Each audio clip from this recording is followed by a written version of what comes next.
Olá, aqui é o professor Júlio de Filosofia. Neste áudio, daremos continuidade a algumas considerações sobre a relação mito e filosofia, mas diferente do áudio anterior, que ficou claro um aspecto negativo daquilo que eu chamei de mentalidade mítica, neste destacaremos algo positivo. É sabido por todos que o mito está relacionado com o falso. Este significado moderno contrasta com aquele que nós vimos quando o mito era um discurso pretensamente verdadeiro, a verdade mais importante, a verdade sobre a origem. É até interessante pensar nessa torção do significado do mito.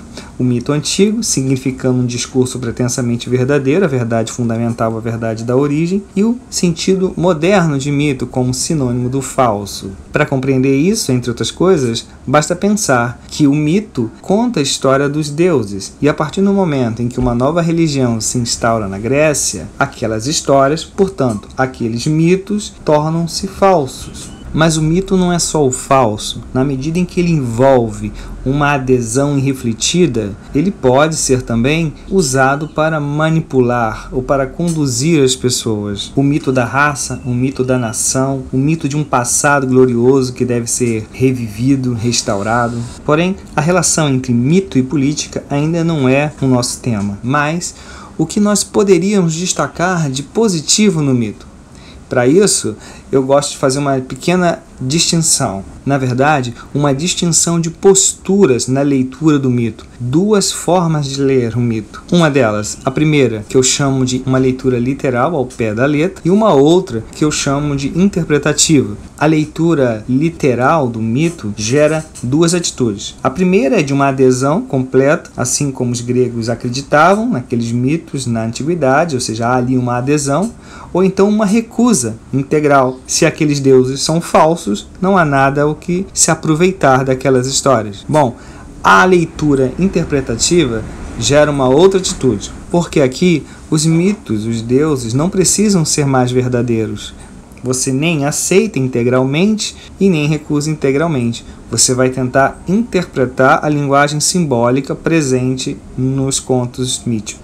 Recorrendo então à mitologia, o poeta romano Ovídio, ele nos conta que na ilha de Creta havia um rei chamado Minos, e essa ilha ela tinha como padroeiro, se nós quisermos usar uma linguagem moderna, Poseidon. Conta-se que Poseidon exigiu de Minos que ele sacrificasse o seu melhor reprodutor, um touro. Minos resolve então enganar Poseidon. Ele não sacrifica esse touro, coloca um outro no lugar, e Poseidon resolve castigar Minos, lançando um feitiço na sua esposa. E o que acontece? Essa esposa, a partir de então, ela sai do castelo e vive no pasto, correndo atrás do touro. Ela se apaixona loucamente pelo touro. Enciumada pelo desdém do touro, ela recorre a Dédalo, que está na ilha, que é considerado um artesão magnífico, alguém muito habilidoso com as mãos. E ela vai exigir que Dédalo confeccione uma vaca de madeira. Dédalo não pode desobedecer, confecciona a vaca de madeira e depois a rainha exige que a vaca seja posta no pasto. A vaca é colocada no pasto. Quando o touro vê a vaca, o touro faz o que ele costuma fazer com as outras vacas. Bom, agora vocês vão usar a imaginação, porque ela fez um pedido singular. Ela pediu que fosse feito um fundo falso, uma portinha ali onde ela pudesse entrar nessa vaca. E ela entrou e ficou lá. E o touro, quando cumpriu os deveres do touro, a rainha estava lá dentro. Dessa relação estranha, antinatura, vai nascer uma figura que todo mundo conhece, que tem o nome de Minotauro, ou seja, o touro de Minos. Além da humilhação pública, Minos, o rei Minos, ele tem que lidar com essa criatura, porque é uma criatura feroz que devora seres humanos.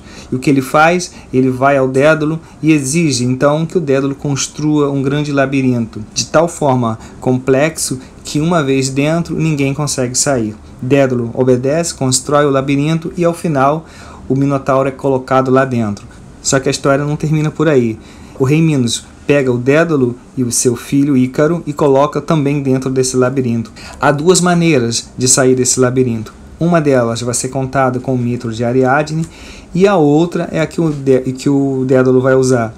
Ele vai catar cera de abelhas e penas de pássaros e vai confeccionar duas asas, dois pares de asa, um para ele e um para o Ícaro. Uma das saídas então é por cima, e quando eles estão por sair do labirinto, Dédalo chega para o Ícaro e diz mais ou menos o seguinte: você não pode voar baixo demais, porque nós estamos numa ilha, as ondas vão molhar as penas das suas asas e você vai cair e vai morrer.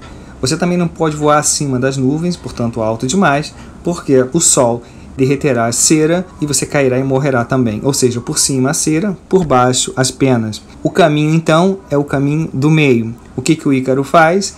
Ele, enquanto está voando, esquece do conselho do pai, voa alto demais e a história vocês já conhecem. A cera derrete, Ícaro cai e morre e o pai segue a viagem e atravessa o oceano.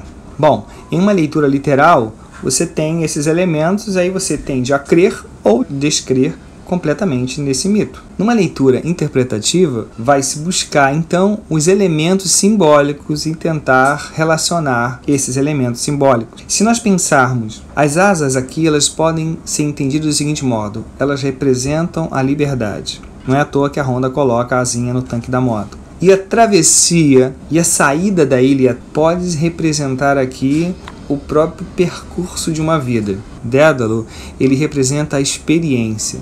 E o Ícaro, o mancebo Ícaro, representa aquele jovem que está entrando na vida adulta. Então, a linguagem simbólica que é, ele está tomando posse da sua liberdade e recebe um conselho daquele que viveu mais, portanto tem experiência. Ícaro, como todo jovem, pode ouvir ou não o conselho dos mais velhos. E no caso do Ícaro, vocês sabem o final da história. E a questão aqui é o equilíbrio, fugir dos extremos.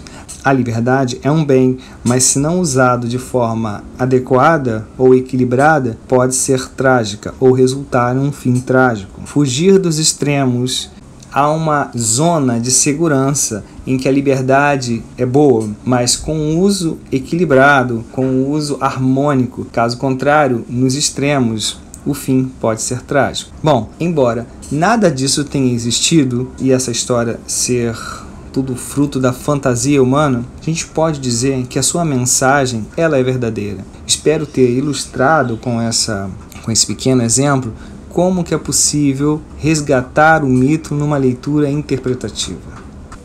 Bom, por hora é só.